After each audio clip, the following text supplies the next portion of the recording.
Hello dear students, welcome to my YouTube channel. ಇವತ್ತಿನ ಈ ವಿಡಿಯೋದಲ್ಲಿ ಬಹುಪದೋಕ್ತಿಗಳ ಶೂನ್ಯತೆಗಳು ಹಾಗೂ ಸಹಗುಣಕಗಳ ನಡುವಿನ ಸಂಬಂಧದ ಬಗ್ಗೆ ತಿಳಿದುಕೊಳ್ಳೋಣ.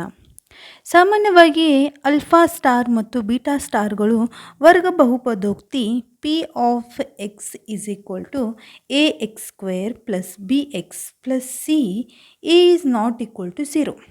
ಇಲ್ಲಿ ನೋಡ್ರಿ, ಏನು ಹೇಳಿದ್ದಾರೆ? ನಾಟ್ ಈಕ್ವಲ್ ಟು ಝೀರೋ ಅಂತ ಹೇಳಿದ್ದಾರೆ. ಇನ್ ಕೇಸ್ ಝೀರೋ ಆದರೆ ಏನಾಗಿಬಿಡುತ್ತಾ? ಅದು ರೇಖಾತ್ಮಕ ಬಹುಪದೋಕ್ತಿ ಆಗುತ್ತಾ. ವರ್ಗ ಬಹುಪದೋಕ್ತಿ ಅಂದ ಕಂಡೀಷನ್ ಏನು ಕೊಟ್ಟಿದ್ದಾರೆ? A is not equal to zero ಅಂತ ಕೊಟ್ಟಿದ್ದಾರೆ. ಶೂನ್ಯತೆಗಳಾದರೆ ಎಕ್ಸ್ ಮೈನಸ್ ಆಲ್ಫಾ ಮತ್ತು ಎಕ್ಸ್ ಮೈನಸ್ ಬೀಟಾಗಳು ಪಿ ಆಫ್ ಎಕ್ಸ್ದ ಅಪವರ್ತನಗಳಾಗಿರ್ತಾವಂತ. ಏನಂದರೆ ಇದು ವರ್ಗ ಬಹುಪದೋಕ್ತಿ ಶೂನ್ಯತೆಗಳಾದ್ರಂದ್ರೆ ಎಕ್ಸ್ ಮೈನಸ್ ಆಲ್ಫಾ ಮತ್ತು ಎಕ್ಸ್ ಮೈನಸ್ ಬೀಟಾ ಏನಾಗಿರ್ತಾವೆ? ಪಿ ಆಫ್ ಎಕ್ಸ್ದ ಅಪವರ್ತನಗಳಾಗಿರ್ತಾವೆ ಅಂತ ಹೇಳಿ ಗೊತ್ತೈತಿ. ನೆಕ್ಸ್ಟ್ ಒಂದು ವರ್ಗ ಬಹುಪದೋಕ್ತಿಯನ್ನು ಕೊಟ್ಟಿದ್ದಾರೆ ನೋಡ್ರಿಲ್ಲೇ, A X square plus B X plus C is equal to K into X minus alpha into X minus beta. ಇಲ್ಲಿ ಕೆ ಎಂಬುದೇನು? ಸ್ಥಿರಾಂಕ, ಅಂದರೆ ಕಾನ್ಸ್ಟಂಟ್. ಇದನ್ನು ಏನು ಮಾಡಿದ್ದಾರೆ ನೋಡ್ರಿ, next step K into bracket X square minus alpha plus beta into X plus alpha into beta bracket complete. ಇದು ಹೆಂಗೆ ಬಂತು ಅನ್ನೋ ಸ್ಟೆಪ್ ನಾನು ನಿಮಗೆ ಹೇಳ್ಕೊಡ್ತೀನಿ ಈಗ. ಇಲ್ಲಿ ನೋಡ್ರಿ, ಏನೈತಿ? K into X minus alpha into X minus beta ಅಂತ ಐತಿ, ಹೌದಾ? ಈ ಸೆಕೆಂಡ್ ಸ್ಟೆಪ್ ಹೆಂಗೆ ಬಂತು ಅನ್ನೋದು ನಿಮಗೆ ಹೇಳ್ಕೊಡ್ಬೇಕು. ಏನೈತಿ? ಕೆನ ಆ್ಯಸ್ ಇಟ್ ಈಸ್ ಇಡ್ತಾ ಇದ್ದೀನಿ. ಎಕ್ಸ್ ಇಂಟು ಎಕ್ಸ್ ಏನಾಗುತ್ತೆ? X square, X into minus beta minus X beta minus alpha into X minus alpha X minus into minus plus alpha into beta alpha beta. ಇಲ್ಲಿವರೆಗೂ ಅರ್ಥ ಆಯ್ತಲ್ರಿ? Next step ಇಲ್ಲಿ ನೋಡ್ರಿ, ಕೆನ ಹಂಗೆ ಇಡ್ತೀನಿ, X ಸ್ಕ್ವೇರೂ ಹಂಗೆ ಇಡ್ತೀನಿ, minus ಎಕ್ಸನ್ನು common ತೆಗಿತೀನಿ. ಈ ಎರಡರಲ್ಲಿನೂ ಏನು ಮಾಡ್ತೀನಿ? ಮೈನಸ್ ಎಕ್ಸನ್ನು ಕಾಮನ್ ತೆಗಿತೀನಿ. ಇನ್ನು ಬ್ರೆಕೆಟ್ ಒಳಗೆ ಏನು ಬರಿತೀನಿ ಅಂದರೆ ಅಲ್ಫಾ ಪ್ಲಸ್ ಬೀಟಾ ಅಂತ ಬರಿತೀನಿ. ಗೊತ್ತಾಯ್ತು ರೀ? ಅಲ್ಫಾ ಪ್ಲಸ್ ಬೀಟಾ ಯಾಕೆ ಬರದೆ ಅಂದರೆ ನೋಡಿರಿ, ಇಲ್ಲಿ ಈ ಸ್ಟೆಪ್ ಮಾಡಿದ್ರೆ ಹೊಳ್ಳಿ ಇದೇ ಸ್ಟೆಪ್ ಬರ್ಬೇಕು ನಮಗೆ. ಮೈನಸ್ ಅಲ್ಫಾ ಎಕ್ಸ್ ಐತೆ, minus into plus minus X into beta X beta ಬಂತಲ್ಲ. ಹಾಗಾದ್ರೆ ನಾವು ಕಾಮನ್ ತೆಗೆದಿದ್ದು ಕರೆಕ್ಟ್ ಐತಲ್ರಿ? ನೆಕ್ಸ್ಟ್ ಉಳಿದಿರೋದೇನು? Alpha beta. ಇದೇ ಸ್ಟೆಪ್ ಐತಲ್ರಿ ಇಲ್ಲಿ? ನೋಡಿರಿ, ನಾ ಮಾಡಿದ್ದು ಕರೆಕ್ಟ್ ಐತಲ್ಲ? ಎಲ್ಲೈತಿ? ಇದೇ ಸ್ಟೆಪ್ ಇಲ್ಲಿ ಬಂದೈತಿ. ನೆಕ್ಸ್ಟ್ ಸ್ಟೆಪ್ಪು, ನೆಕ್ಸ್ಟ್ ಏನು ಮಾಡಿದ್ದಾರೆ ಅಂದರೆ ಜಸ್ಟ್ ಇದನ್ನ ಏನು ಮಾಡಿದ್ದಾರೆ? ಕೆನ ಮಲ್ಟಿಪ್ಲೈ ಮಾಡಿದ್ದಾರೆ. K X square minus K X into bracket alpha plus beta plus K alpha beta. ಈ ಸ್ಟೆಪ್ ಅರ್ಥ ಆಯ್ತು ರೀ? ಹಾಗಂದರೆ ಈಗ ಏನು ಮಾಡ್ತೀನಿ ಅಂದರೆ ಎಕ್ಸ್ ಸ್ಕ್ವೇರ್ ಇದು ಏನಾಗೈತಿ? ವರ್ಗ ಬಹುಪದೋಕ್ತಿಗೆ ಸಮನಾಗೈತೆ.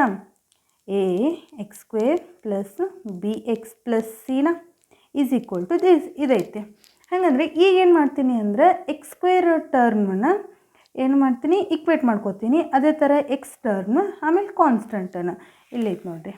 ಎರಡೂ ಬದಿಗಳಲ್ಲಿ ಎಕ್ಸ್ ಸ್ಕ್ವೇರ್ ಎಕ್ಸ್ ಸಹಗುಣಕಗಳು ಮತ್ತು ಸ್ಥಿರಾಂಕಗಳನ್ನು ಹೋಲಿಸಿದಾಗ ಏನು ಬರ್ತೈತಿ? ಇಲ್ಲಿ ನೋಡಿರಿ, ಎಕ್ಸ್ ಸ್ಕ್ವೇರ್ ಟರ್ಮನ್ನು ಹೋಲಿಸ್ತೀನಿ. ಹಂಗಂದರೆ ಏನೈತಿ? A is equal to X square, A is equal to K ಆಗುತ್ತಾ? ಎಕ್ಸ್ ಸ್ಕ್ವೇರ್ ಹಿಂದೆ ಏನೈತಿ? ಕೆ ಐತಿ. A is equal to K ಆಯಿತು. ಅದೇ ರೀತಿ ಎಕ್ಸ್ ಟರ್ಮನ್ನು ಮಾಡ್ಕೋಬೇಕು, ಈಗ ಈಕ್ವೇಟ್ ಮಾಡ್ಕೋಬೇಕಾ? ಹಂಗಂದರೆ ಬಿ ಈಸ್ ಈಕ್ವಲ್ ಟು ಏನಾಯಿತು? K into alpha plus beta. ಗೊತ್ತಾಯ್ತಲ್ರಿ? ಅದೇ ರೀತಿ ನೆಕ್ಸ್ಟ್ ಕಾನ್ಸ್ಟಂಟ್ ಏನೈತಿ? C is equal to K alpha beta. ಇಷ್ಟು ಗೊತ್ತಾಯ್ತಲ್ಲ ರೀ? ನೆಕ್ಸ್ಟ್ ಏನು ಮಾಡಬೇಕು? ಶೂನ್ಯತೆಗಳ ಮೊತ್ತ ಏನು ರೀ? Alpha plus beta. ನಮಗೇನು ಬೇಕು? ಅಲ್ಫಾ ಪ್ಲಸ್ ಬೀಟಾ ಬೇಕು. ಹಾಗಂದರೆ ಯಾವ ಆಪ್ರೇಷನ್ ಮಾಡಿದ್ರೆ ಅಂದರೆ ಅಲ್ಫಾ ಪ್ಲಸ್ ಬೀಟಾ ಬರುತ್ತಾ ಅನ್ನೋದು ನೋಡ್ಕೋಬೇಕು. ನಾನು ಏನು ಮಾಡ್ತೀನಿ? ಬಿ ಡಿವೈಡೆಡ್ ಬೈ ಎ ಮಾಡ್ತೀನಿ. ಬಿ ಅಂದರೆ ಏನೈತಿ? K into bracket alpha plus beta ಅಂತ ಐತಿ. ಸಾರಿ, ಇಲ್ಲಿ ಮೈನಸ್ ಬರಬೇಕು. ಯಾಕೆ ನೋಡಿರಿ, ಇಲ್ಲಿ ಚಿಹ್ನೆನೂ ತೊಗೋಬೇಕಾ? ಚಿಹ್ನೆನೂ ತೊಗೊಂಡು ಮಾಡಬೇಕು. ನೆಕ್ಸ್ಟ್ ಇಲ್ಲೇನಾಗುತ್ತೆ ಮೈನಸ್ ಡಿವೈಡೆಡ್ ಬೈ ಎ ಅಂದ್ರೆ ಏನೈತಿ ಕೆ. ಇಲ್ಲಿ ಕೆ ಕ್ಯಾನ್ಸಲ್ ಆಯಿತಾ, ಹಾಗಾದರೆ B divided by A is equal to minus of alpha plus beta ಉಳಿತು. ಹೌದಾ, ನಾ ಏನಂತ ಹೇಳೀನಿ, ಶೂನ್ಯತೆಗಳ ಮೊತ್ತ ಅಂದರೆ ಅಲ್ಫಾ ಪ್ಲಸ್ ಬೀಟಾ ಅಂತ ಹೇಳಿದ್ದೀನಿ. ಹೌದಾ, ಹಾಗಾದ್ರೆ ನಮಗೆ ಮೈನಸ್ ಬೇಡ, ಇದನ್ನೇನು ಮಾಡ್ತೀನಿ ಈ ಕಡೆ ಹಾಕ್ಬಿಡ್ತೀನಿ. ಈ ಕಡೆ ಶಿಫ್ಟ್ ಮಾಡಿದರೆ ಏನಾಗುತ್ತಾ, minus B divided by A is equal to alpha plus beta ಆಯಿತು. ಇಲ್ಲಿವರೆಗೂ ಅರ್ಥ ಆಯ್ತಲ್ರಿ. ನೆಕ್ಸ್ಟ್ ಏನು ಮಾಡ್ತೀನಿ, ಶೂನ್ಯತೆಗಳ ಗುಣಲಬ್ಧ. ಶೂನ್ಯತೆಗಳ ಗುಣಲಬ್ಧ ಏನು ಬೇಕು, ಅಲ್ಫಾ ಇಂಟು ಬೀಟಾ ಬೇಕು. ಹೌದಾ, ಅಲ್ಫಾ ಇಂಟು ಬೀಟಾ ಬರಬೇಕಾದ್ರೆ ನಾವು ಏನು ಮಾಡಬೇಕು, ಅದಕ್ಕೇನು ಮಾಡ್ತೀನಿ ಅಂದ್ರೆ ನೋಡ್ರಿ, ಇಲ್ಲಿ ಸಿ ಡಿವೈಡೆಡ್ ಬೈ ಎ ಮಾಡ್ತೀನಿ. ಸಿ ಅಂದರೆ ಏನೈತಿ K alpha beta divided by A ಅಂದರೆ ಏನೈತಿ ಕೆ ಅಂತ ಐತಿ. ಹಾಗಾದ್ರೆ ಕೆ ಗೆಟ್ ಕ್ಯಾನ್ಸಲ್ ಆಯಿತು, C divided by A is equal to alpha into beta. ಹಾಗಾದ್ರೆ ಶೂನ್ಯತೆಗಳ ಗುಣಲಬ್ಧ ಏನಾಯಿತು, ಸಿ ಡಿವೈಡೆಡ್ ಬೈ ಎ ಆಯಿತು. ಶೂನ್ಯತೆಗಳ ಮೊತ್ತ minus B divided by A ಆಯಿತು. ಗೊತ್ತಾಯ್ತು ರೀ ಇಲ್ಲಿವರೆಗೂ. ನೆಕ್ಸ್ಟ್ ನೋಡೋಣ. ಇಲ್ಲಿವರೆಗೆ ಏನೇನು ನೋಡಿದ್ವಿ, ಶೂನ್ಯತೆಗಳ ಮೊತ್ತ ಮತ್ತು ಶೂನ್ಯತೆಗಳ ಗುಣಲಬ್ಧ ಬಗ್ಗೆ ನೋಡಿದ್ವಿ. ಶೂನ್ಯತೆಗಳ ಮೊತ್ತ ಅಂದ್ರೇನು, alpha plus beta is equal to minus B divided by A ಅಂತ ಹೇಳಿದ್ವಿ. ಹಾಗಂದರೆ ಇದು ಅಂದ್ರೆ ಏನಂದರೆ ಮೈನಸ್ ಆಫ್ ಬಿ ಅಂದ್ರೇನು, ಎಕ್ಸ್ದ ಸಹಗುಣಕ, ಎ ಅಂದರೆ ಎಕ್ಸ್ ಸ್ಕ್ವೇರ್ದ ಸಹಗುಣಕ. ಹೆಂಗೆ ಬಂತಪ್ಪ ಇದು ಅಂದರೆ, ನಮಗೆ ವರ್ಗ ಬಹುಪದೋಕ್ತಿಯ ಸಾಮಾನ್ಯ ರೂಪ ಏನೈತಿ, A X square plus B X plus C ಅಂತೈತೆ. ಹಾಗಂದರೆ ಬಿ ಅಂದರೆ ಏನು ಅಂತ ಬರಿಬೋದು, ಎಕ್ಸ್ದ ಸಹಗುಣಕ. ಬಿ ಅಂದರೆ ಏನು ಮಾಡ್ತೀವಿ, ಎಕ್ಸ್ದ ಸಹಗುಣಕ ಏನಿರ್ತೈತಲ್ಲ ಅದನ್ನು ಇಲ್ಲಿ ಹಚ್ಕೋಬೇಕು. ಅದೇ ರೀತಿ ಎ ಅಂದರೆ ಏನೈತಿ, ಎಕ್ಸ್ ಸ್ಕ್ವೇರ್ದ ಸಹಗುಣಕ. ಅಂದರೆ ಈ ಎಕ್ಸ್ ಸ್ಕ್ವೇರ್ ಟರ್ಮ್ ಏನಾಗಿರ್ತೈತಿ, ಎ ವ್ಯಾಲ್ಯೂ ಇರ್ತೈತಲ್ಲ ಈ ಸಹಗುಣಕ, ಎ ವ್ಯಾಲ್ಯೂ ಏನಾದರೂ ಆಗಿರ್ಬೋದು.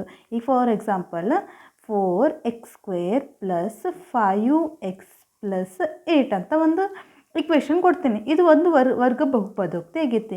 ಈಗ ನಾನು ಏನಂತ ಹೇಳ್ತೀನಿ, minus B divided by A ಅಂದಾಗ ನೀವೇನು ಹಚ್ಕೋತೀರಿ, ಮೈನಸ್ ಬಿ ಅಂದ್ರೇನು, ಎಕ್ಸ್ ಸಹಗುಣಕ. ಮೈನಸ್ ಬಿ ಅಂದರೆ ಇಲ್ಲೇನಾಯ್ತು, ಎಕ್ಸ್ ಬಿ ವ್ಯಾಲ್ಯೂ ಏನಾಯ್ತು 5 ಆಯಿತು. ಎಕ್ಸ್ದ ಸಹಗುಣಕ ಅಂದ್ರೂ 5, ಎರಡು ಸೇಮ್. ಬಿ ಅಂದ್ರೂ ಒಂದೇ, ಎಕ್ಸ್ದ ಸಹಗುಣಕ ಅಂದ್ರೂ ಒಂದೇ. ಅದೇ ರೀತಿ ಎಕ್ಸ್ ಸ್ಕ್ವೇರ್ದ ಸಹಗುಣಕ, ಎ ಅಂದರೆ ಏನಂತ ಬರಿಬೋದು, ಎಕ್ಸ್ ಸ್ಕ್ವೇರ್ದ ಸಹಗುಣಕ ಅಂತ ಬರಿತೀರಿ. ಅದೇ ರೀತಿ ಶೂನ್ಯತೆಗಳ ಗುಣಲಬ್ಧ alpha beta is equal to C divided by A is equal to ಸ್ಥಿರಾಂಕ ಡಿವೈಡೆಡ್ ಬೈ ಎಕ್ಸ್ ಸ್ಕ್ವೇರ್ದ ಸಹಗುಣಕ. ಇಲ್ಲಿ ನೋಡ್ರಿ, ಸಿ ಅನ್ನೋದೇನು 8 ಅಂತೈತೆ, ಇದೊಂದು ಕಾನ್ಸ್ಟೆಂಟ್ ವ್ಯಾಲ್ಯೂವ. ಹಾಗಂದ್ರೆ ಈ ಸ್ಥಿರಾಂಕ ಡಿವೈಡೆಡ್ ಬೈ ಎ ಅಂದ್ರೇನು, ಎಕ್ಸ್ ಸ್ಕ್ವೇರ್ದ ಸಹಗುಣಕನ. ಇದನ್ನೇನು ಬರ್ತೀನಿ, ಎ ಅನ್ನೋ ಬದಲಿ ಎಕ್ಸ್ ಸ್ಕ್ವೇರ್ದ ಸಹಗುಣಕ ಅಂತಲೂ ಬರಿಬೋದು, ಅಥವಾ ಎ ಅಂತನಾದರೂ ಬರಿಬೋದು. ಇಲ್ಲಿವರೆಗೂ ಅರ್ಥ ಆಗಿದೆ ಅಂತ ಅಂದ್ಕೊಂಡಿನಿ. ನಿಮಗೇನಾದರೂ ಇದು ಅರ್ಥ ಆದರೆ ಪ್ಲೀಸ್ ಲೈಕ್ ಮಾಡಿ, ಶೇರ್ ಮಾಡಿ, ನಮ್ಮ ಚಾನಲನ್ನು ಸಬ್ಸ್ಕ್ರೈಬ್ ಮಾಡಿ. ನೆಕ್ಸ್ಟು ಅಭ್ಯಾಸ 2.2 ಬಿಡಿಸೋಣ. ಏನೈತಿ ಅದರೊಳಗೆ ಒಂದನೇ ಕ್ವಶನ್, ಈ ಕೆಳಗಿನ ವರ್ಗ ಬಹುಪದೋಕ್ತಿಗಳ ಶೂನ್ಯತೆಗಳನ್ನು ಕಂಡುಹಿಡಿಯಿರಿ ಹಾಗೂ ಶೂನ್ಯತೆಗಳು ಮತ್ತು ಸಹಗುಣಕಗಳ ನಡುವಿನ ಸಂಬಂಧವನ್ನು ತಾಳೆ ನೋಡಿ ಅಂತ ಹೇಳಿದ್ದಾರೆ. ಅಂದರೆ ವರ್ಗ ಬಹುಪದೋಕ್ತಿಯ ಶೂನ್ಯತೆಗಳನ್ನು ಕಂಡುಹಿಡಿದು ಆ ಶೂನ್ಯತೆಗಳು ಮತ್ತು ಸಹಗುಣಕಗಳ ನಡುವಿನ ಸಂಬಂಧವನ್ನು ನಾವು ತಾಳೆ ನೋಡಬೇಕು. ಫಸ್ಟ್ ಪ್ರಾಬ್ಲಮ್ ಏನೈತಿ, x square minus 2x minus 8. ಇದನ್ನು ನೋಡೋಣ್ರಿ. ಈಗ X square minus 2x minus 8 ಅಂತ ಕೊಟ್ಟಿದ್ದಾರೆ. ಏನು ಮಾಡಬೇಕು, ಇದನ್ನು ಈ ವರ್ಗ ಬಹುಪದೋಕ್ತಿ ಶೂನ್ಯತೆಯನ್ನು ಕಂಡುಹಿಡಬೇಕು. ಶೂನ್ಯತೆ ಕಂಡುಹಿಡಿದಿಂದ ಶೂನ್ಯತೆ ಮತ್ತು ಸಹಗುಣಕಗಳ ನಡುವಿನ ಸಂಬಂಧವನ್ನು ನಾಳೆ ನೋಡಬೇಕು. ಹಾಗಾದರೆ ಹೆಂಗೆ ಮಾಡಬೇಕು, ಹೆಂಗೆ ಸಾಲ್ವ್ ಮಾಡ್ತೀರಿ ಇದನ್ನು? ಮೊದಲು ಏನು ಮಾಡಬೇಕಂದ್ರೆ ಫಸ್ಟ್ ಟರ್ಮು ಲಾಸ್ಟ್ ಟರ್ಮ್ ಏನು ಮಾಡಬೇಕು, ಮಲ್ಟಿಪ್ಲಿಕೇಶನ್ ಮಾಡಬೇಕು. ಅಂದರೆ ಮೊದಲೇ ಪದ ಮತ್ತು ಕೊನೆಯ ಪದವನ್ನು ಎರಡನ್ನು ಗುಣಿಸ್ಬೇಕು. ಆ ಗುಣಿಸಿದಾಗ ಏನು ಮಾಡಬೇಕಂದ್ರೆ ಬಂದು ಉತ್ತರ ಇರುತ್ತಲ್ಲ, ಬಂದು ಉತ್ತರದಲ್ಲಿ ಏನು ಮಾಡಬೇಕಂದ್ರೆ ಅದನ್ನ ಎರಡೂ ಸ್ಪ್ಲಿಟ್ ಮಾಡಬೇಕು. ಅಂದರೆ ಎರಡನ್ನೂ ಭಾಗ ಮಾಡಬೇಕು. ಹೆಂಗೆ ಭಾಗ ಮಾಡಬೇಕಂದ್ರೆ, ಹೆಂಗೆ ಹೊಡಿಬೇಕು ನೀವು ಅಂದ್ರೆ, ಕೂಡಿಸಿದ್ರೆ ಕಳೆದ್ರೆ ಏನು ಬರಬೇಕು, -2x ಬರಬೇಕು. ಇಂಟು ಮಾಡಿದ್ರೆ 8x ಸ್ಕ್ವೇರ್ ಬರಬೇಕು. ಹೆಂಗಂತ ಹೇಳ್ತೀನಿ ನೋಡ್ರಿ. ಇಲ್ಲಿ ಮೊದಲೇ ಪದ ಏನೈತಿ, ಎಕ್ಸ್ ಸ್ಕ್ವೇರ್ ಐತೆ. X square into 8 ಏನಾಗುತ್ತಾ, 8x square ಆಗುತ್ತಾ, 8x ಸ್ಕ್ವೇರ್. ಹೌದಾ, ಈಗ ಏನು ಮಾಡಬೇಕಂದ್ರೆ ಕೂಡಿಸಿದ್ರೆ ಅಥವಾ ಕಳೆದ್ರೆ ನಿಮ್ಗೇನು ಬರಬೇಕು, -2x ಬರಬೇಕು. ಹಾಗಂದರೆ 4 7 8, 4 7 8. ನೆಕ್ಸ್ಟ್ ಏನು ಬೇಕು ನಮಗೆ, ಎಕ್ಸ್ ಸ್ಕ್ವೇರ್ ಬೇಕು. ಎಕ್ಸ್ ಇಂಟು ಎಕ್ಸ್ ಏನಾಯ್ತು, ಎಕ್ಸ್ ಸ್ಕ್ವೇರ್ ಆಯಿತು.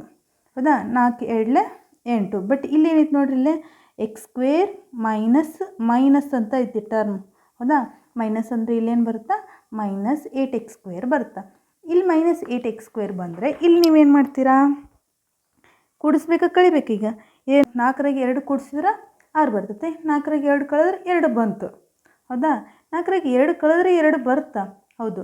ಬಟ್ ಇಲ್ಲೇನೈತಿ ಚಿಹ್ನೆ ಮೈನಸ್ ಐತಿ. ಮೈನಸ್ ಬೇಕು, ನಮಗೆ ಮೈನಸ್ ಬೇಕು. ಮೈನಸ್ ಬೇಕಂದ್ರೆ ನಾವು ಏನು ಮಾಡಬೇಕು, ದೊಡ್ಡ ಸಂಖ್ಯೆ ಮುಂದೆ ಏನು ಮಾಡ್ತೀನಿ, ಚಿಹ್ನೆನ ಮೈನಸ್ ಇಡ್ತೀನಿ. ಹಾಗಂದ್ರೆ -4 ಒಳಗೆ 2x ಕಳೆದ್ರೆ ಎಷ್ಟು ಸಿಗುತ್ತೆ ನಿಮಗೆ? -2x ಸಿಗುತ್ತೆ. ಇಷ್ಟು ಅರ್ಥ ಆಯ್ತಲ್ರಿ? ಈಗ ಅದನ್ನೇ ಬರ್ಕೋತೀನಿ.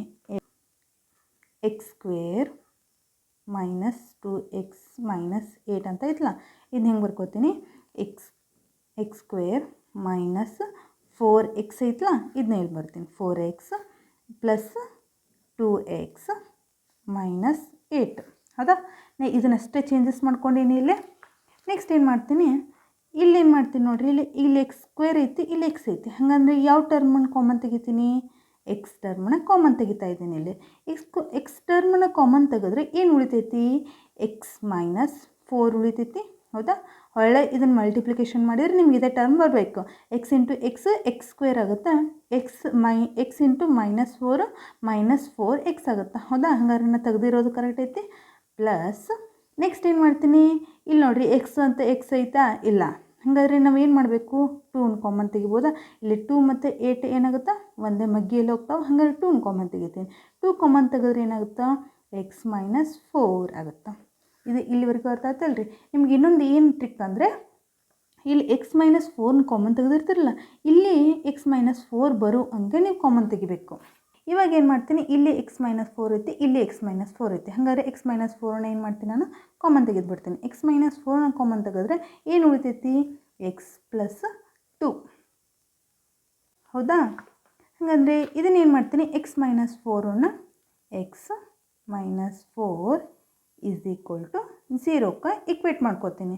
ಅದೇ ರೀತಿ x + 2 = 0.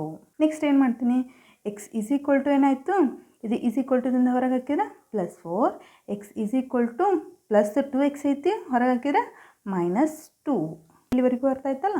ಹಾಗಂದರೆ ಈ x = 4 ಏನು ಮಾಡ್ತೀನಿ, α = 4 ಅಂತ ಕನ್ಸಿಡರ್ ಮಾಡ್ತೀನಿ, ಹೌದಾ?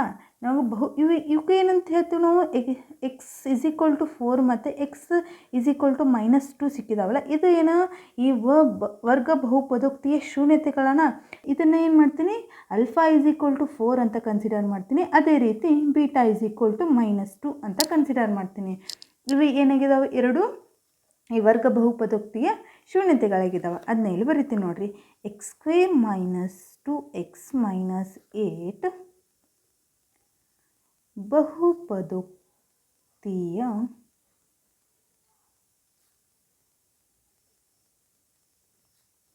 ಶೂನ್ಯತೆಗಳು α = 4 ಆ್ಯಂಡ್ β = -2, ಹೌದಾ? ಇಲ್ಲಿವರೆಗೂ ಅರ್ಥ ಆಯ್ತಲ್ರಿ? ನೆಕ್ಸ್ಟು ಇಲ್ಲೇನೈತಿ, ax² + bx + c ಅಂದರೆ ಏನಿದು? ವರ್ಗ ಬಹುಪದೋಕ್ತಿಯ ಸಾಮಾನ್ಯ ರೂಪ. ನಮಗೇನು ಕೊಟ್ಟಿದ್ದಾರೆ ಇಲ್ಲಿ?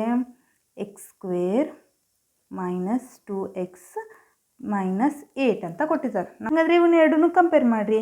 ಎ ಅಂದರೆ ಏನಾಗುತ್ತೆ, ಬೆಲೆ 1. ಏನು ಇರಲಿಲ್ಲ ಅಂದರೆ ಏನಿರ್ತೈತಿ, ಇಲ್ಲಿ 1 ಇರ್ತೈತಿ. ನೆಕ್ಸ್ಟು ಬಿ ಬೆಲೆ ಏನಾಗುತ್ತಾ, -2. Very good. ಸಿ = ಏನಾಗುತ್ತಾ, -8. ಶೂನ್ಯತೆಗಳು ಮತ್ತು ಸಹಗುಣಕಗಳ ನಡುವಿನ ಸಂಬಂಧವನ್ನು ತಾಳೆ ನೋಡುವುದು. ನೆಕ್ಸ್ಟ್ ಸ್ಟೆಪ್ ಏನು, ತಾಳೆ ನೋಡುವುದು. α + β = -b/a ಅಂತ ಐತಿ, ಹೌದಾ? ಹಾಗಂದರೆ ಅಲ್ಫಾ ಅಂದರೆ ಎಷ್ಟು? 4 ಪ್ಲಸ್ ಬೀಟಾ ಅಂದರೆ -2 -of ಬಿ ಅಂದರೆ ಎಷ್ಟೈತಿ? -2 / a ಅಂದರೆ 1. ಏನಾಗುತ್ತದು? 4 ಪ್ಲಸ್ ಇಂಟು ಮೈನಸ್ -2 -(-) +2 / 1 ಅಂದರೆ 1 ಬರೆದ್ರೂ ನಡೀತೈತಿ, ಬರಲಿಲ್ಲ ಅಂದ್ರೂ ನಡೀತೈತಿ. ಆದರೆ 4ರಾಗ 2 ಕಳೆದ್ರೆ 2 = 2. ಇನ್ನೊಂದೇನೈತಿ? ಶೂನ್ಯತೆಗಳ ಗುಣಲಬ್ಧ ಅಲ್ಫಾ ಇಂಟು ಬೀಟಾ ಅಂತ ಐತಿ. ಅಲ್ಫಾ ಇಂಟು ಬೀಟಾ = ಏನು? c C divided by A ಅಂತ ಗೊತ್ತೈತೆ ನಮ್ಗೆ. ಅಲ್ಫಾ ಅಂದರೆ ಎಷ್ಟೈತಿ 4 ಐತಿ. 4 ಇಂಟು ಬೀಟಾ ಅಂದರೆ ಎಷ್ಟೈತಿ -2 ಈಸ್ ಈಕ್ವಲ್ ಟು ಸಿ ಅಂದರೆ ಎಷ್ಟೈತಿ -8 ಡಿವೈಡೆಡ್ ಬೈ ಎ ಅಂದರೆ 1. 4 2 -8 ಈಸ್ ಈಕ್ವಲ್ ಟು -8. ಹಾಗಾದರೆ ಇವೆರಡು ಸಮ ಅದು. ಈ ಲೆಕ್ಕ ನಿಮಗೇನಾದರೂ ಇಷ್ಟ ಆದರೆ ಪ್ಲೀಸ್ ನಮ್ಮ ಚಾನಲನ್ನು ಸಬ್ಸ್ಕ್ರೈಬ್ ಮಾಡಿ. ಇಲ್ಲಿವರೆಗೂ ಅರ್ಥ ಆಗಿದೆ ಅಲ್ರಿ? ನೆಕ್ಸ್ಟ್ ಪ್ರಾಬ್ಲಮ್ ನೋಡೋಣ. ಸೆಕೆಂಡ್ ಪ್ರಾಬ್ಲಮ್ ಏನೈತಿ 4s² - 4s + 1 ಅಂತ ಐತಿ. ಹಾಗಂದ್ರೆ ಏನು ಮಾಡಬೇಕು? ಇಲ್ಲಿ ಮೊದಲೇ ಪದ ಮತ್ತು ಕೊನೆಯ ಪದವನ್ನು ಗುಣಿಸ್ಬೇಕಂತ ಹೇಳಿದ್ದೀನಿ. ಅದೇ ರೀತಿ ಮಾಡಿರಿ. 4s² × 1 4s² ಆಯಿತು. ಕೂಡಿಸಿದ್ರೆ ಕಳೆದ್ರೆ ಎಷ್ಟು ಬರ್ಬೇಕು ನಿಮಗೆ -4s ಬರಬೇಕು. ಅಂದರೆ ಏನು ಮಾಡ್ತೀರಾ? ಇಲ್ಲಿ 2 2 4 ಆಗುತ್ತಾ? 2 2 ಕೂಡಿಸಿದ್ರೆ 4 ಆಯಿತು. ಬಟ್ ನಿಮಗೇನು ಹೇಳಿದಾರ ಮೈನಸ್ ಬೇಕು. ಇಲ್ಲಿ s × s s² minus into minus plus. ಕೂಡಿಸಿದ್ರೆ ಅಥವಾ ಕಳೆದ್ರೆ ಏನು ಬರಬೇಕು -4s ಬರಬೇಕು. -2s -2s ಏನಾಗುತ್ತಾ -4s ಆಗುತ್ತೆ. ಹಾಗಾದ್ರೆ ನಾವು ಮಾಡಿದ್ದು ಕರೆಕ್ಟ್ ಐತಿ. ಈಗ ಇದನ್ನು ಹೆಂಗೆ ಬರ್ಕೋತೀನಿ ನೋಡ್ರಿ. ಇಲ್ಲಿ 4s² - 4s + 1 ಹೆಂಗೆ ಬರ್ಕೋತೀನಿ? 4s² ಆ್ಯಸ್ ಇಟ್ ಈಸ್ ಇಡ್ತಾ ಇದ್ದೀನಿ. -4s ಹೆಂಗೆ ಬರಿತೀನಿ? -2s -2s + 1. ಇಲ್ಲಿವರೆಗೂ ಅರ್ಥ ಆಯ್ತಲ್ರಿ? ನೆಕ್ಸ್ಟ್ ಏನು ಮಾಡ್ತೀನಿ? ಇವು ಎರಡರಲ್ಲಿ ಏನು ಕಾಮನ್ ತೆಗಿತೀನಿ? 2s ಕಾಮನ್ ತೆಗಿತೀನಿ. 2s ಕಾಮನ್ ತೆಗೆದ್ರೆ ಎಷ್ಟು ಉಳಿತಿಲ್ಲ? 2s - 1 ಮೈನಸ್ ಇಲ್ಲೇನು ಮಾಡ್ತೀನಿ? 1 ಕಾಮನ್ ತೆಗಿತೀನಿ. 2s - 1 ಆಯಿತು. ಮೈನಸ್ ಇಂಟು ಮೈನಸ್ ಪ್ಲಸ್ ಆಯಿತು. ಹೌದಾ? ನೆಕ್ಸ್ಟ್ ಏನು ಮಾಡ್ತೀನಿ? 2s - 1 ಕಾಮನ್ ತೆಗಿತೀನಿ. ಉಳಿದಿರೋದೆಷ್ಟು? 2s - 1. ಹೌದಾ? ಹಾಗಾದರೆ ಈ 2s - 1 0ಕ್ಕೆ ಈಕ್ವೇಟ್ ಮಾಡ್ಕೋತೀನಿ. ಇಲ್ಲಿ 2s - 1 0ಕ್ಕೆ ಈಕ್ವೇಟ್ ಮಾಡ್ಕೋತೀನಿ. ಹಾಗಾದರೆ 2s ಈಸ್ ಈಕ್ವಲ್ ಟು ಏನಾಯಿತು? 1 ಆಯಿತು. s ಈಸ್ ಈಕ್ವಲ್ ಟು ಏನಾಯಿತು? 1/2 ಆಯಿತು. ಹೌದಾ? ಅದೇ ರೀತಿ ಇದನ್ನು ಏನು ಮಾಡ್ತೀನಿ? s ಈಸ್ ಈಕ್ವಲ್ ಟು 1/2 ಡೈರೆಕ್ಟಾಗಿ ಹಚ್ಕೋರಿ. ಇಲ್ಲಿ ನೋಡಿರಿ, ಇಲ್ಲಿ ಹೆಂಗೆ ಮಾಡಿದೆ ಅಂದರೆ s ಈಸ್ ಈಕ್ವಲ್ ಟು ಏನು ಮಾಡಿದೆ? ಈ ಮೈನಸನ್ನು ಹೊರಗೆ ಹಾಕಿದೆ. -1 ಹೊರಗೆ ಹಾಕಿದೆ. -1 ಇದ್ದಿದ್ದು ಏನಾಯ್ತು? +1 ಆಯಿತು. ಈ 2 ಏನೈತಿ? ಮಲ್ಟಿಪ್ಲಿಕೇಶನ್ ಐತಿ, ಅಂದ್ರೆ ಗುಣಾಕಾರದಾಗ ಐತಿ. ಇದನ್ನು ಈ ಕಡೆ ಈಸ್ ಈಕ್ವಲ್ ಟು ಹೊರಗೆ ಹಾಕಿದರೆ ಭಾಗಾಕಾರ ಆಗುತ್ತಾ? ಗೊತ್ತಾಯ್ತು ರೀ? ಸ್ವಲ್ಪ ಡೈರೆಕ್ಟ್ ಸ್ಟೆಪ್ ಮಾಡೋಕ್ಕೋತ ಹೋಗ್ರಿ.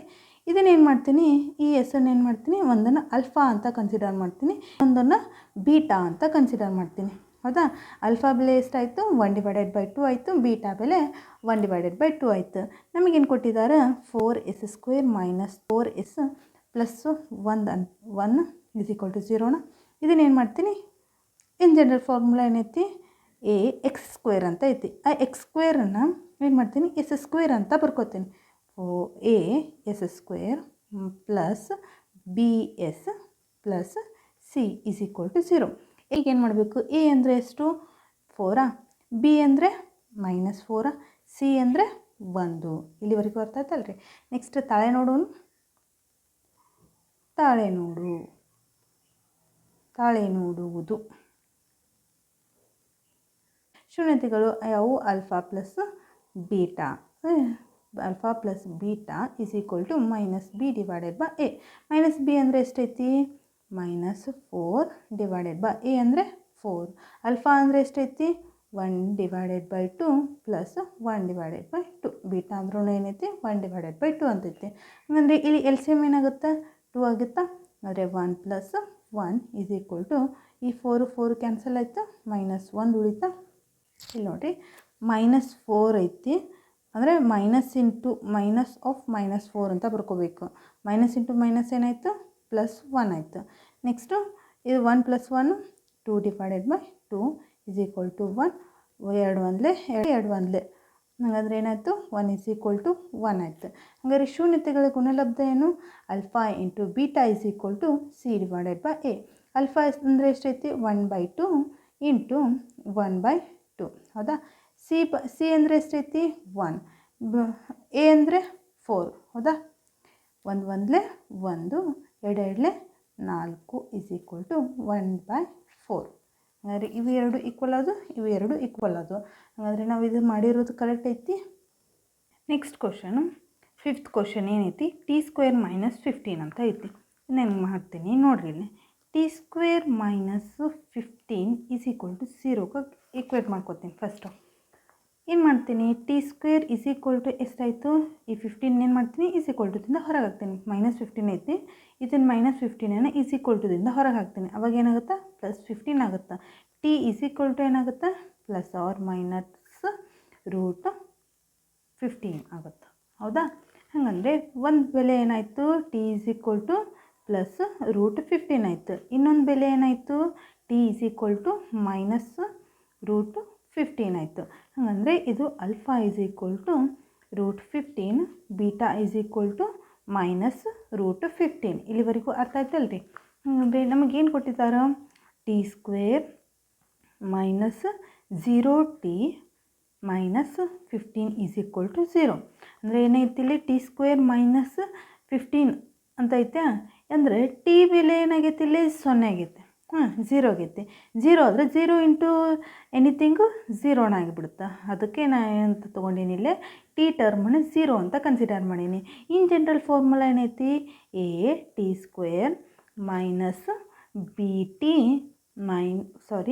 A t square plus b t plus C is equal to 0 ಅಂತ ಐತೆ. ಹಾಗಂದರೆ ಇಲ್ಲಿ ಎ ಅಂದರೆ ಏನು, a is equal to 1, b is equal to ಏನಾಯಿತು 0 ಆಯಿತಾ, ಸಿ ಈಸ್ ಈಕ್ವಲ್ ಟು ಏನಾಯಿತು -15. ನಮಗೇನೈತಿ, ಶೂನ್ಯತೆಗಳ ಮೊತ್ತ ಏನು ಗೊತ್ತೈತಿ, ಅದನ್ನು ಬರ್ಕೋರಿ ಇಲ್ಲಿ. Alpha plus beta is equal to -b divided by A ಅಂತ ಐತಿ. ಹೌದಾ? ಹಾಗಂದರೆ ಆಲ್ಫಾ ಅಂದರೆ ಎಷ್ಟು, √15 ಪ್ಲಸ್ ಬೀಟಾ ಅಂದರೆ -√15. ಹೌದಾ?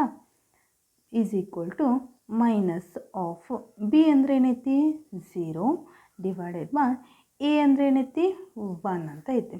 ಪ್ಲಸ್ √15 -√15 ಐತೆ 0 is equal to 0 divided by anything 0 ಆಯಿತು. ಅಂದರೆ ಶೂನ್ಯತೆಗಳ ಗುಣಲಬ್ಧ ಏನೈತಿ, alpha into beta is equal to C divided by A ಅಂತ ಐತಿ. ಹೌದಾ?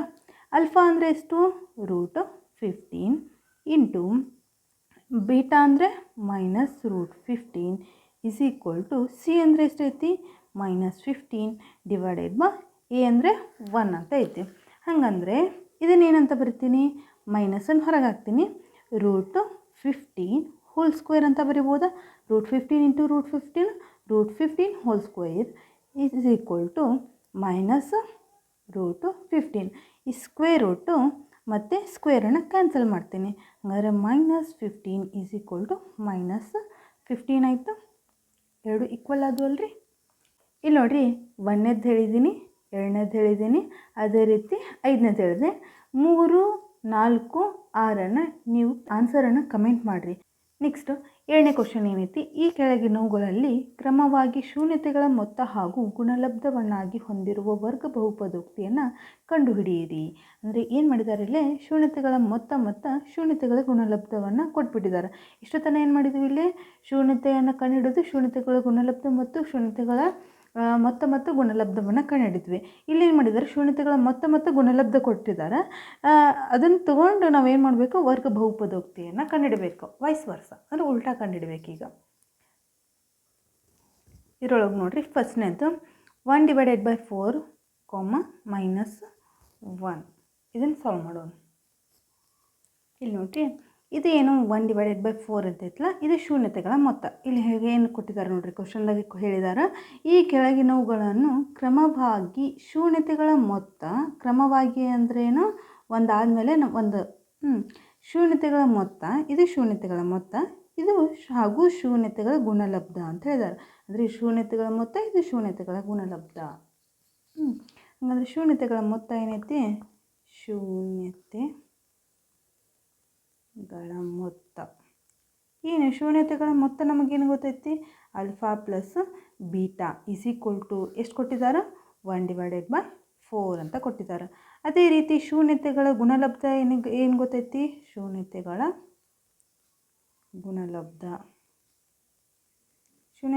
ಗುಣಲಬ್ಧ ಏನೈತಿ, alpha into beta is equal to 1 ಅಂತ ಗೊತ್ತೈತೆ. ಹೌದಾ? ಇಲ್ಲಿ ನೋಡಿರಿ, ನಾನೇನು ಬರ್ಕೋಬೇಕೀಗ, ಬಹುಪದೋಕ್ತಿಯ ಸಾಮಾನ್ಯ ರೂಪ ಏನೈತಿಲ್ಲ, X square minus alpha plus beta into X minus alpha into beta is equal to 0. ಇದೇನು ಅಲ್ಫಾ ಪ್ಲಸ್ ಬೀಟಾ ಮತ್ತು ಅಲ್ಫಾ ಮೈನಸ್ ಬೀಟಾ, ಇದೇನು ಶೂನ್ಯತೆಗಳ ಮೊತ್ತ ಮತ್ತು ಶೂನ್ಯತೆಗಳ ಗುಣಲಬ್ಧ ಕೊಟ್ಟಾಗ ಮಾತ್ರ ಇದನ್ನು ಯೂಸ್ ಮಾಡ್ಕೋಬೇಕು. X square minus alpha x plus beta ಅಂದರೆ ಶೂನ್ಯತೆಗಳ ಮೊತ್ತ ಎಷ್ಟು ಕೊಟ್ಟಿದ್ದಾರೆ, 1/4 ಇಂಟು ಎಕ್ಸ್ ಪ್ಲಸ್, ಇದು ಪ್ಲಸ್ ರೀ, ಪ್ಲಸ್ ಅಲ್ಫಾ ಇಂಟು ಬೀಟಾ ಅಂದರೆ ಎಷ್ಟೈತಿ, -1 ಈಸ್ ಈಕ್ವಲ್ ಟು ಏನು 0 ಆಯಿತು. X square minus 1/4 x plus into -1 is equal to 0. ಇವಾಗ ಏನು ಮಾಡ್ತೀನಿ, ಇಲ್ಲೇನು ಮಾಡ್ತೀನಿ, ಇಲ್ಲಿ 4 ಐತಲ್ಲ, ಹಾಗಾಗಿ ಇದಕ್ಕೆ ಎಲ್ ಸಿ ಎಮ್ ತೊಗೊಂಡ್ಬಿಡ್ತೀನಿ. ಎಲ್ ಸಿ ಎಮ್ ಏನಾಗುತ್ತಾ, 4 ಆಗುತ್ತಾ, 4. ಇಲ್ಲೇನೈತಿ 1 ಐತೆ, ಏನೂ ಇಲ್ಲ ಅಂದರೆ 1 ಇರ್ತೈತಿ. ಹಾಗಂದರೆ ಎಷ್ಟಾಯಿತು, 4x ಸ್ಕ್ವೇರ್ ಮಲ್ಟಿಪ್ಲೈ 4 ಆಗುತ್ತಾ, ಇಲ್ಲಿ ಮಲ್ಟಿಪ್ಲೈ 4 ಆಗುತ್ತೆ, -1x minus 4 is equal to 0. ಈ 4ಅನ್ನು ಏನು ಮಾಡ್ತೀನಿ, ಈ ಕಡೆ ಹಾಕ್ತೀನಿ. ಹಾಗಾದ್ರೆ ಏನಾಯ್ತು, 0 ಇಂಟು 4 0ನ ಆಯಿತು. 4x square minus x minus 4 is equal to 0 ಆಯಿತು. ಹಾಗಾದರೆ ನಾವು ಏನು ಕಂಡುಹಿಡಬೇಕಾಗಿತ್ತಿಲ್ಲ, ವರ್ಗ ಬಹುಪದೋಕ್ತಿಯನ್ನು ಕಂಡುಹಿಡಿ ಅಂತ ಹೇಳಿದ್ದಾರೆ. ಇದು ವರ್ಗ ಬಹುಪದೋಕ್ತಿ. ಗೊತ್ತಾಯ್ತು ರೀ? ನೆಕ್ಸ್ಟ್ ನೋಡೋಣ. ನೆಕ್ಸ್ಟು ಥರ್ಡ್ ಕ್ವಶನ್ ಏನೈತಿ, 0,5 ಅಂತ ಐತಿ. ಇವು ಎರಡು ಏನು ಶೂನ್ಯತೆಗಳ ಮೊತ್ತ ಮತ್ತು ಶೂನ್ಯತೆಗಳ ಗುಣಲಬ್ಧ. ಅಂದರೆ ಶೂನ್ಯತೆಗಳ ಮೊತ್ತ ಏನೈತಿ, ಅಲ್ಫಾ ಪ್ಲಸ್ ಬೀಟಾ ಅಂದ್ರೇನು ಶೂನ್ಯತೆಗಳ ಮೊತ್ತನ, ಅಂದರೆ ಇದ್ರ ಬೆಲೆ ಎಷ್ಟು ಕೊಟ್ಟಿದ್ದಾರೆ, ಇಲ್ಲೇ 0 ಅಂತ ಕೊಟ್ಟಿದ್ದಾರೆ. ಶೂನ್ಯತೆಗಳ ಗುಣಲಬ್ಧ ಎಷ್ಟೈತಿ, √5 ಅಂತ ಗೊತ್ತೈತಿ. ನಮಗೇನು ಗೊತ್ತು, ಇನ್ ಜನರಲ್ ಫಾರ್ಮುಲಾ ಏನು ಗೊತ್ತೈತಿ, X square minus alpha plus beta into X plus alpha into beta is equal to 0 ಅಂತ ಗೊತ್ತಾ. ಹಾಗಂದರೆ X square minus alpha plus beta ಅಂದರೆ ಎಷ್ಟೈತಿ, 0 into X plus alpha into beta ಅಂದರೆ √5 ಈಸ್ ಈಕ್ವಲ್ ಟು ಏನಾಯ್ತು, 0 ಆಯಿತು. ಹಾಗಾದರೆ X square plus √5 is equal to 0. ಇದು ವರ್ಗ ಬಹುಪದೋಕ್ತಿ. ಅದೇ ರೀತಿ ಇನ್ನೊಂದು ನೋಡೋಣ್ರಿ. ಫಿಫ್ತ್ ಕ್ವಶನ್ ಏನು ಕೊಟ್ಟಿದ್ದಾರೆ, -1/4 +1/4 ಅಂತ ಕೊಟ್ಟಿದ್ದಾರೆ. ಹಾಗಂದರೆ ಇದ್ರಾಗ ಶೂನ್ಯತೆಗಳ ಮೊತ್ತ ಎಷ್ಟೈತಿ, alpha plus beta is equal to ಎಷ್ಟೈತಿ, -1/4 ಅಂತ ಐತಿ. ಶೂನ್ಯತೆಗಳ ಗುಣಲಬ್ಧ ಎಷ್ಟು ಕೊಟ್ಟಿದ್ದಾರೆ, 1/4 ಅಂತ ಕೊಟ್ಟಿದ್ದಾರೆ. ಹೌದಾ? ಹಾಗಂದರೆ ವರ್ಗ ಬಹುಪದೋಕ್ತಿ ಸಾಮಾನ್ಯ ರೂಪ ಏನೈತಿ, x square minus alpha plus beta into X plus alpha into beta is equal to 0 ಅಂತೈತೆ. ಅಂದರೆ ಎಕ್ಸ್ ಸ್ಕ್ವೇರ್ನ ಆ್ಯಸ್ ಇಟ್ ಈಸ್ ಇಡ್ತಾ ಇದ್ದೀನಿ, ಮೈನಸ್ ಅಲ್ಫಾ ಪ್ಲಸ್ ಬೀಟಾ ಅಂದರೆ ಎಷ್ಟೈತಿ, -1/4 into X plus alpha into beta ಅಂದರೆ ಎಷ್ಟೈತಿ, 1/4 ಈಸ್ ಈಕ್ವಲ್ ಟು 0.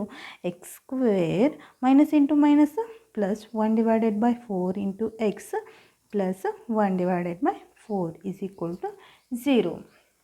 ಇವಾಗ ಏನು ಮಾಡ್ತೀನಿ ಅಂದರೆ ಸೇಮ್ ಇದ್ರಂಗೆ ಇಲ್ಲಿ ಏನು ಎಲ್ ಸಿ ಎಮ್ ತೆಗೆದಿದ್ದೀನಲ್ಲ ಅದೇ ರೀತಿ ಇಲ್ಲಿ ತೆಗಿಬೇಕು. ಏನಾಗುತ್ತೆ, ಎಲ್ ಸಿ ಎಮ್ಮು 4 ಆಗುತ್ತಾ. ಹಾಗಂದರೆ ಇಲ್ಲಿ ನೋಡಿರಿ, 4 ಆಗುತ್ತಾ, 4x square plus x plus 1 is equal to 0 ಆಗುತ್ತಾ. ಇದು -1/4 ಮತ್ತು 1/4ದ ವರ್ಗ ಬಹುಪದೋಕ್ತಿ. ಇಲ್ಲಿವರೆಗೂ ಅರ್ಥ ಆಗಿದೆ ಅಂತ ಅನ್ಕೋತೀನಿ. ಇಲ್ಲಿ ನೋಡಿರಿ, ನಾನು ಏನು ಮಾಡಿದ್ದೀನಿ, ಸೆಕೆಂಡ್ ಮೇನ್ ಒಳಗೆ ಫಸ್ಟ್ 1 ಬಿಡಿಸಿದ್ದೀನಿ, ಅದೇ ರೀತಿ ಥರ್ಡ್ 1 ಬಿಡಿಸಿದ್ದೀನಿ, ಅದೇ ರೀತಿ ಫಿಫ್ತ್ 1 ಬಿಡಿಸಿದ್ದೀನಿ. ಸೆಕೆಂಡು, ಫೋರ್ತು ಮತ್ತು ಸಿಕ್ಸ್ತನ್ನು ನೀವು ಆನ್ಸರ್ ಸಾಲ್ವ್ ಮಾಡಿ ಕಮೆಂಟ್ ಬಾಕ್ಸ್ನಲ್ಲಿ ಕಮೆಂಟ್ ಮಾಡಬೇಕು. ಇಲ್ಲಿಗೆ ನಿಮ್ಮ ಅಭ್ಯಾಸ 2.2 ಮುಗೀತು. ಸಕ್ಸಸ್ಫುಲಿ ಆಗಿ ನಾನೇನು ಮಾಡಿದೆ, ಅಧ್ಯಾಯ 2 ಸ್ವತಃ ಮುಗಿಸಿದೆ. ನಿಮಗೇನಾದರೂ 1ನೇ ಅಧ್ಯಾಯ ಆಗಿರ್ಬೋದು ಅಥವಾ 2ನೇ ಅಧ್ಯಾಯ ಆಗಿರ್ಬೋದು, ಏನಾದರೂ ಡೌಟ್ಸ್ ಇದ್ದರೆ ಪ್ಲೀಸ್ ಕಮೆಂಟ್ ಮಾಡಿ ಆನ್ಸರ್ನ ತಿಳ್ಕೊಳ್ಳಿ. ಹೆಚ್ಚು ಪ್ರಶ್ನೆಗಳನ್ನು ಸಾಲ್ವ್ ಮಾಡಿ. ಮುಂದಕ್ಕೆ ಅದು ನಿಮ್ಗೆ ಹೆಲ್ಪ್ ಆಗುತ್ತೆ. ಎಷ್ಟು ಸಾಲ್ವ್ ಮಾಡ್ತೀರಿ, ಎಷ್ಟು ಟೈಮ್ ಮ್ಯಾನೇಜ್ ಮಾಡ್ತೀರಿ, ನಿಮಗೆ ಎಕ್ಸಾಮ್ನಲ್ಲಿ ಸಾಲ್ವ್ ಮಾಡೋಕ್ಕೆ, ಟೈಮ್ ಮ್ಯಾನೇಜ್ ಮಾಡೋಕ್ಕೆ ನಿಮಗೆ ಹೆಲ್ಪ್ ಆಗುತ್ತೆ. ನಿಮಗೇನಾದರೂ ಡೌಟ್ಸ್ ಇದ್ದರೆ ಕಮೆಂಟ್ ಮಾಡಿ. ಈ ಚಾಪ್ಟರ್ ಮೇಲೆ ನಿಮಗೆ 1 ಮಾರ್ಕದ್ದು 2 ಕ್ವಶನ್ಸ್ ಬರ್ತಾವೆ. ಅದೇ ರೀತಿ 3 ಮಾರ್ಕ್ಸದ್ದು 1 ಕ್ವಶನ್ ಬರುತ್ತೆ. ಒಟ್ಟು ಟೋಟಲಾಗಿ 5 ಮಾರ್ಕ್ಸ್ ಬರ್ತಾವೆ. 3 ಕ್ವಶನ್ಸ್ ಇರ್ತಾವೆ. ಗೊತ್ತಾಯ್ತು? Thanks for watching. ಈ ವಿಡಿಯೋ ಇಷ್ಟ ಆದರೆ ಲೈಕ್ ಮಾಡಿ, ಶೇರ್ ಮಾಡಿ, ಕಮೆಂಟ್ ಮಾಡಿ, ಹಾಗೆ ಸಬ್ಸ್ಕ್ರೈಬ್ ಮಾಡಲು ಮರಿಬೇಡಿ.